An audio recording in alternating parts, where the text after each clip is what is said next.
नमस्कार दोस्तों, स्वागत है आप बालाजी क्लासेस बीरा यूट्यूब चैनल पर।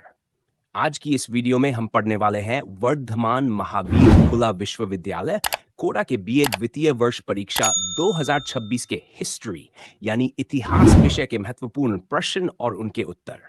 Paper code HI history of India 1740 से 1947 एडी भारत का इतिहास।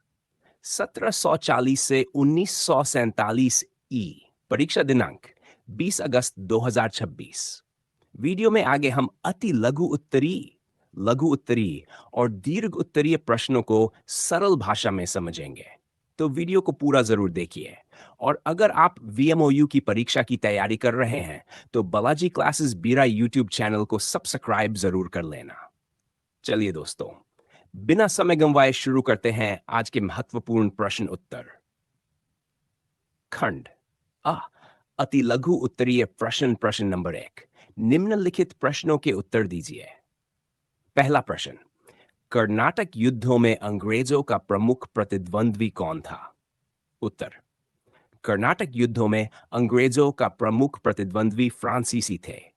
दूसरा प्रश्न, भारत में रेलवे की शुरुआत कब हुई? उत्तर, भारत में पहली यात्री रेलगाड़ी 1853 ईस्वी में बंबई से ठाणे के बीच चली। तीसरा प्रश्न, सती प्रथा का उन्मूलन किस गवर्नर जनरल के समय हुआ? उत्तर, सती प्रथा का उन्मूलन लॉर्ड विलियम बेंटिंक के शासनकाल में 1829 ईस्वी में हुआ। चौथा प्रश्न, सत्यशोधक समाज की स्थापना किसने की? उत्तर, सत्यशोधक समाज की स्थापना ज्योतिबा फुले ने 1873 ईस्वी में की थी। पांचवां प्रश्न, जलियांवाला बाग हत्याकांड कब हुआ था? उत्तर, जलियांवाला बाग हत्याकांड 13 अप्रैल 1919 को अमृतसर में हुआ था। छठा प्रश्न, साइमन कमीशन भारत कब आया था? उत्तर, साइमन कमीशन 1928 ईस्वी में भारत आया था। सातवां प्रश्न, भारत को स्वतंत्रता कब प्राप्त हुई? उत्तर, भारत को 15 अगस्त 1947 को ब्रिटिश शासन से स्वतंत्रता प्राप्त हुई। खंड लघु उत्तरीय प्रश्न नंबर 2। कर्नाटक युद्धों का भारत में अंग्रेजी सत्ता के विस्तार पर क्या प्रभाव पड़ा? उत्तर, कर्नाटक युद्ध 18वीं शताब्दी के मध्य में अंग्रेजों और फ्रांसीसियों के बीच हुए। इन युद्धों का मुख्य उद्देश्य भारत में राजनीतिक और व्यापारिक प्रभाव स्थापित करना था। 3 कर्नाटक युद्धों के बाद अंग्रेजों ने नीतियों को निर्णायक रूप से पीछे धकेल दिया। फ्रांसीसी शक्ति के कमजोर होने से दक्षिण भारत में अंग्रेजों के राजनीतिक विस्तार का रास्ता खुल गया। अंग्रेजों ने भारतीय शासकों के आंतरिक संघर्षों का लाभ उठाकर अपनी शक्ति बढ़ाई। कर्नाटक युद्धों की सफलता से अंग्रेजों को यह विश्वास हुआ कि वे भारत में व्यापार के साथ साथ राजनीतिक सत्ता भी स्थापित कर सकते हैं। इस प्रकार कर्नाटक युद्धों ने भारत में फ्रांसीसी प्रभाव को सीमित करने और अंग्रेजी प्रभुत्व स्थापित करने में महत्वपूर्ण भूमिका निभाई। प्रश्न नंबर 3, अंग्रेजों की व्यापारिक नीति का भारतीय उद्योगों पर प्रभाव समझाइए। उत्तर, ब्रिटिश व्यापारिक नीति का भारतीय उद्योगों पर बहुत प्रतिकूल प्रभाव पड़ा। औद्योगिक क्रांति के बाद ब्रिटेन में मशीनों से बड़े पैमाने पर वस्तुओं का उत्पादन होने लगा। ब्रिटिश सरकार ने भारतीय बाजार को ब्रिटेन में निर्मित वस्तुओं के लिए खोल दिया। दूसरी ओर भारतीय निर्मित वस्तुओं के ब्रिटेन में प्रवेश पर कई प्रकार के शुल्क लगाए गए। भारतीय वस्त्र उद्योग को सबसे अधिक नुकसान हुआ। भारतीय कपड़ा उद्योग के कारीगरों और बुनकरों की स्थिति खराब होती गई था। अनेक कारीगर बेरोजगार हो गए। भारत से मुख्यतः कच्चा माल जैसे कपास और अन्य कृषि उत्पाद ब्रिटेन भेजे जाते थे। ब्रिटेन में तैयार माल बनाकर उसे भारत में बेचा जाता था। इससे भारत धीरे धीरे तैयार माल के उत्पाद से कच्चे माल के आपूर्तिकर्ता और विदेशी वस्तुओं के बाजार में बदल गया। इस प्रकार ब्रिटिश व्यापारिक नीति ने भारतीय कुटीर उद्योगों को कमजोर किया और भारत की आर्थिक निर्भरता बढ़ाई। प्रश्न नंबर 4, नील विद्रोह के कारणों एवं परिणामों का वर्णन कीजिए। उत्तर, नील विद्रोह बंगाल के किसानों द्वारा नील की खेती के विरुद्ध किया गया आंदोलन था। यह मुख्य रूप से 1859 से 1860 ईस्वी में हुआ। अंग्रेज नील के बागान मालिक किसानों पर नील की खेती करने के लिए दबाव डालते थे। नील की खेती से किसानों को पर्याप्त लाभ नहीं मिलता था। जबकि उनकी भूमि पर खाद्यान्न की खेती प्रभावित होती थी। किसानों को कम कीमत मिलती थी और कई बार उन्हें अनुबंध के माध्यम से नील की खेती के लिए बाध्य किया जाता था। इससे किसानों में असंतोष बढ़ता गया। 1859 में किसानों ने नील की खेती से इनकार करना शुरू कर दिया। इस आंदोलन में अनेक किसानों ने एकजुट होकर बागान मालिकों का विरोध किया। विद्वानों, समाचार पत्रों और कुछ स्थानीय लोगों ने भी किसानों की स्थिति को सामने रखा। विद्रोह के बाद सरकार ने नील आयोग नियुक्त किया। आयोग ने किसानों की समस्याओं को स्वीकार किया और नील की खेती के संबंध में कुछ सुधार किए गए। नील विद्रोह ने किसानों की एकता और औपनिवेशिक आर्थिक शोषण के विरोध की भावना को प्रदर्शित किया। प्रश्न नंबर 5। भारतीय राष्ट्रीय कांग्रेस के प्रारंभिक चरण की प्रमुख विशेषताएं बताइए। उत्तर। भारतीय राष्ट्रीय कांग्रेस के प्रारंभिक चरण को सामान्यतः उदारवादी या नरमपंथी चरण कहा जाता है। इस समय दादा भाई नौरोजी, सुरेंद्रनाथ बनर्जी, गोपाल कृष्ण गोखले और फिरोजशाह मेहता जैसे नेता प्रमुख थे। इन नेताओं का विश्वास संवैधानिक और शांतिपूर्ण तरीकों में था। वे प्रार्थना, निवेदन और तर्क के माध्यम से सरकार से सुधारों की मांग करते थे। उनकी प्रमुख मांगों में विधान परिषदों का विस्तार, सरकारी नौकरियों में भारतीयों की संख्या बढ़ाना, प्रशासनिक सुधार और आर्थिक नीतियों में परिवर्तन शामिल थे। दादा भाई नौरोजी ने अंग्रेजी शासन की आर्थिक नीतियों की आलोचना करते हुए धन निष्कासन सिद्धांत प्रस्तुत किया। प्रारंभिक कांग्रेस ने विभिन्न क्षेत्रों और समुदायों के शिक्षित भारतीयों को एक मंच पर संगठित किया। इससे राजनीतिक चेतना और राष्ट्रीय एकता का विकास हुआ। यद्यपि इस चरण में स्वतंत्रता की सीधी मांग नहीं की गई, लेकिन इसने आगे के राष्ट्रीय आंदोलन के लिए मजबूत आधार तैयार किया। प्रश्न नंबर 6। उग्र राष्ट्रवाद के उदय के कारणों की विवेचना कीजिए। उत्तर। 20वीं शताब्दी के प्रारंभ में कांग्रेस के भीतर उग्र राष्ट्रवाद का विकास हुआ। इसके प्रमुख नेताओं में बाल गंगाधर तिलक, लाला लाजपत राय और बिपिन चंद्र पाल शामिल थे। उग्र राष्ट्रवाद के विकास का एक प्रमुख कारण नरमपंथियों की सीमित सफलता थी। कई युवाओं को लगा कि केवल प्रार्थना और निवेदन से अंग्रेजों पर पर्याप्त दबाव नहीं डाला जा सकता।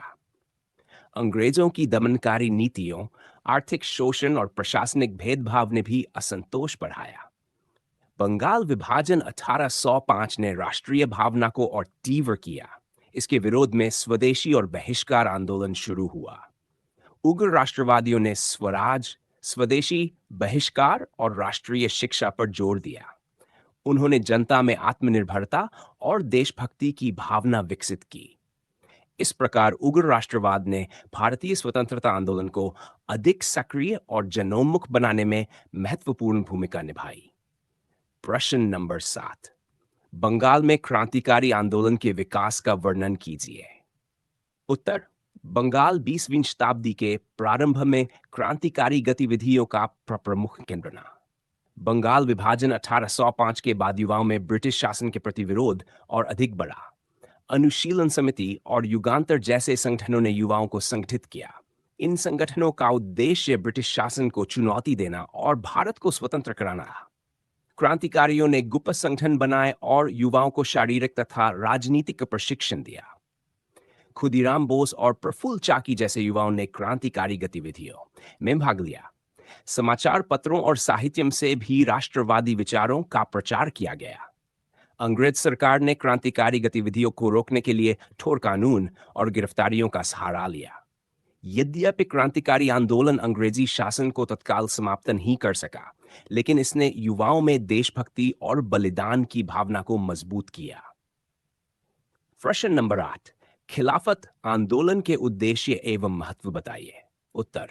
खिलाफत आंदोलन प्रथम विश्व युद्ध के बाद भारतीय मुसलमानों द्वारा चलाया गया आंदोलन था। इसका उद्देश्य तुर्की के सुल्तान और खलीफा के धार्मिक राजनीतिक पद की रक्षा करना था। भारत में अली बंधुओं मौलाना मोहम्मद अली और शौकत अली ने इसके प्रचार में महत्वपूर्ण भूमिका निभाई। महात्मा गांधी ने भी खिलाफत आंदोलन का समर्थन किया। गांधी जी का उद्देश्य हिंदू मुस्लिम एकता को मजबूत करना और अंग्रेजी शासन के विरुद्ध व्यापक जन आंदोलन खड़ा करना था। खिलाफत आंदोलन और असहयोग आंदोलन कुछ समय के लिए साथ साथ चले। इससे बड़ी संख्या में मुसलमान राष्ट्रीय आंदोलन से जुड़े। इस आंदोलन ने भारतीय राजनीति को व्यापक जन आधार दिया और हिंदू मुस्लिम एकता की भावना को मजबूत किया। हालांकि तुर्की में राजनीतिक परिवर्तन के बाद खिलाफत संस्था समाप्त हो गई और आंदोलन भी कमजोर पड़ गया। फिर भी भारतीय स्वतंत्रता संघर्ष के इतिहास में इसका महत्वपूर्ण स्थान है। भारत में प्रेस के विकास ने राष्ट्रीय आंदोलन को किस प्रकार प्रभावित किया? उत्तर: भारत में समाचार पत्रों और पत्रिकाओं ने राष्ट्रीय चेतना के विकास में महत्वपूर्ण भूमिका निभाई। प्रेस ने अंग्रेजी शासन की नीतियों की आलोचना की और जनता की समस्याओं को सामने रखा। केसरी, मराठा, अमृत बाजार पत्रिका और यंग इंडिया जैसे पत्रों ने राष्ट्रवादी विचारों को फैलाने में योगदान दिया। समाचार पत्रों ने किसानों, मजदूरों और सामान्य जनता की समस्याओं को प्रकाशित किया। उन्होंने ब्रिटिश आर्थिक शोषण और प्रशासनिक नीतियों की आलोचना की। अंग्रेज सरकार ने राष्ट्रवादी प्रेस को नियंत्रित करने के लिए कई कानून बनाए। वर्नाक्युलर प्रेस एक्ट 1878 इसका प्रमुख उदाहरण था। इसके बावजूद भारतीय पत्रकारों ने राष्ट्रीय विचारों का प्रचार जारी रखा। इस प्रकार प्रेस ने भारतीयों में राजनीतिक जागरूकता, राष्ट्रीय एकता और स्वतंत्रता की भावना को विकसित करने में महत्वपूर्ण योगदान दिया। खंड दीर्घ उत्तरीय प्रश्न नंबर 10। लॉर्ड कर्जन की नीतियों एवं भारतीय राष्ट्रीय आंदोलन पर उनके प्रभाव का मूल्यांकन कीजिए। उत्तर: लॉर्ड कर्जन 1899 से 1905 तक भारत का वायसराय रहा। उसके शासनकाल में कई प्रशासनिक सुधार किए गए, लेकिन उसकी नीतियों ने भारतीय राष्ट्रवाद को भी मजबूत किया। कर्जन ने प्रशासनिक दक्षता बढ़ाने के लिए कई कदम उठाए। उसने कलकत्ता नगर निगम में परिवर्तन माने, विश्वविद्यालयों पर नियंत्रण बढ़ाने और पुलिस प्रशासन में सुधार जैसे कार्य किए। 1904 के भारतीय विश्वविद्यालय अधिनियम द्वारा विश्वविद्यालयों पर सरकारी नियंत्रण बढ़ाया गया। भारतीय राष्ट्रवादियों ने इसे शिक्षा की स्वतंत्रता पर नियंत्रण के रूप में देखा। कर्जन की सबसे विवादास्पद नीति 1905 का बंगाल विभाजन थी। सरकार ने इसे प्रशासनिक सुविधा का आधार बताया, लेकिन भारतीयों ने इसे राजनीतिक रूप से विभाजनकारी नीति माना। बंगाल विभाजन के विरोध में स्वदेशी और बहिष्कार आंदोलन शुरू हुआ।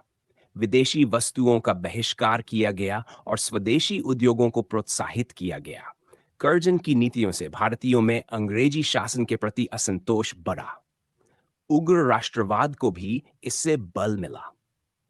अतः कर्जन प्रशासनिक दृष्टि से कुछ सुधार करने वाला शासक था, लेकिन उसकी कई नीतियों ने भारतीय राष्ट्रीय आंदोलन को कमजोर करने के बजाय उसे और मजबूत कर दिया। प्रश्न नंबर 11। भारतीय राष्ट्रीय आंदोलन में नरमपंथी एवं उग्रपंथी विचारधाराओं की तुलना कीजिए। उत्तर: भारतीय राष्ट्रीय कांग्रेस के इतिहास में नरमपंथी और उग्रपंथी दो प्रमुख राजनीतिक धाराएं थीं। नरमपंथी नेताओं में दादा भाई नौरोजी, गोपाल कृष्ण गोखले, फिरोज शाह मेहता और सुरेंद्रनाथ बनर्जी प्रमुख थे। वे संवैधानिक तरीकों में विश्वास करते थे। उनकी नीति प्रार्थना, निवेदन और तर्क पर आधारित थी। वे प्रशासन में भारतीयों की भागीदारी बढ़ाने, आर्थिक सुधार और राजनीतिक अधिकारों की मांग करते थे। दूसरी ओर उग्रपंथी नेताओं में बाल गंगाधर तिलक, लाला लाजपत राय और बिपिन चंद्र पाल प्रमुख थे। वे अधिक सक्रिय राजनीतिक संघर्ष के समर्थक थे। उग्रपंथियों ने स्वराज, स्वदेशी, बहिष्कार और राष्ट्रीय शिक्षा को महत्व दिया। वे जनता की सक्रिय भागीदारी चाहते थे। नरमपंथियों का विश्वास ब्रिटिश न्याय और संवैधानिक सुधारों में अपेक्षाकृत अधिक था, जबकि उग्रपंथी ब्रिटिश शासन के विरुद्ध अधिक दबावपूर्ण आंदोलन चाहते थे। दोनों धाराओं के तरीकों में अंतर था, लेकिन दोनों का उद्देश्य भारतीयों के राजनीतिक अधिकारों और राष्ट्रीय प्रगति को बढ़ाना था। इस प्रकार नरमपंथियों ने राजनीतिक चेतना और संगठन की नींव तैयार की, जबकि उग्रपंथियों ने आंदोलन में अधिक सक्रियता और स्वराज की भावना को मजबूत किया। प्रश्न नंबर 12। सविनय अवज्ञा आंदोलन के कारण कार्यक्रम, घटनाक्रम एवं परिणामों का विस्तार से वर्णन कीजिए। सविनय अवज्ञा आंदोलन महात्मा गांधी के नेतृत्व में 1930 ईस्वी में प्रारंभ हुआ। इसका मुख्य उद्देश्य ब्रिटिश सरकार के अन्यायपूर्ण कानूनों का शांतिपूर्ण ढंग से उल्लंघन करना था। इस आंदोलन का तत्काल नमक कानून था। नमक पर कर को गांधी जी ने अन्यायपूर्ण माना और इसके विरोध में आंदोलन शुरू किया।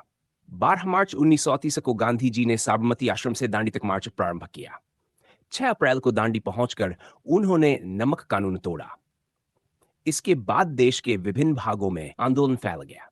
आंदोलन दौरान विदेशी वस्तुओं का बहिष्कार, नमक कानून का उल्लंघन, करों का विरोध और सरकारी संस्थाओं के बहिष्कार जैसे कार्यक्रम चलाए गए। महिलाओं ने भी इस आंदोलन में महत्वपूर्ण भागीदारी की। अंग्रेज सरकार ने आंदोलन को दबाने के लिए हजारों लोगों को गिरफ्तार किया। 1931 में गांधी इरविन समझौता हुआ और गांधी जी ने दूसरे गोल मेज सम्मेलन में भाग लिया, लेकिन राजनीतिक अमदों के कारण आंदोलन फिर शुरू हुआ। अंततः आंदोलन को धीरे धीरे समाप्त कर दिया गया। इसके बावजूद इस आंदोलन ने भारतीय स्वतंत्रता संघर्ष को व्यापक जनाधार दिया और ब्रिटिश सरकार पर राजनीतिक दबाव बढ़ाया। सविनय अवज्ञा आंदोलन ने यह सिद्ध किया कि भारतीय जनता संगठित होकर औपनिवेशिक कानूनों का अहिंसक ढंग से विरोध कर सकती है। प्रश्न नंबर 13। भारत के विभाजन के प्रमुख कारणों एवं 1947 में स्वतंत्रता प्राप्ति की परिस्थितियों का विश्लेषण कीजिए। उत्तर। भारत का विभाजन 1947 में हुआ और भारत तथा पाकिस्तान दो स्वतंत्र राष्ट्र बने। इसके पीछे अनेक राजनीतिक, सामाजिक और सांप्रदायिक कारण थे। अंग्रेजों की फुडरालों और शासन करों की नीति ने विभिन्न समुदायों के बीच राजनीतिक दूरी बढ़ाने में योगदान दिया। अलग निर्वाचन व्यवस्था और सांप्रदायिक राजनीति ने भी इस दूरी को बढ़ाया। 1906 में मुस्लिम लीग की स्थापना के बाद मुस्लिम राजनीति का एक अलग संगठनात्मक आधार विकसित हुआ। आगे चलकर मुस्लिम लीग ने मुसलमानों के लिए अलग राजनीतिक व्यवस्था की मांग को मजबूत किया।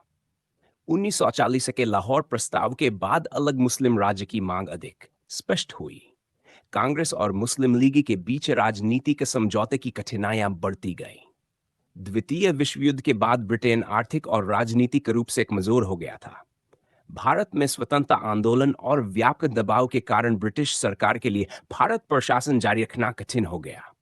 1946 में कैबिनेट मिशन भारत की संवैधानिक समस्या का समाधान खोजने का प्रयास किया, लेकिन कांग्रेस और मुस्लिम लीग के बीच मतभेद पूरी तरह समाप्त नहीं हुए। अंततः माउंटबेटन योजना के आधार पर भारत के विभाजन को स्वीकार किया गया। 15 अगस्त 1947 को भारत स्वतंत्र हुआ और पाकिस्तान भी स्वतंत्र राष्ट्र बना। विभाजन के साथ बड़े पैमाने पर जन स्थानांतरण और सांप्रदायिक हिंसा हुई।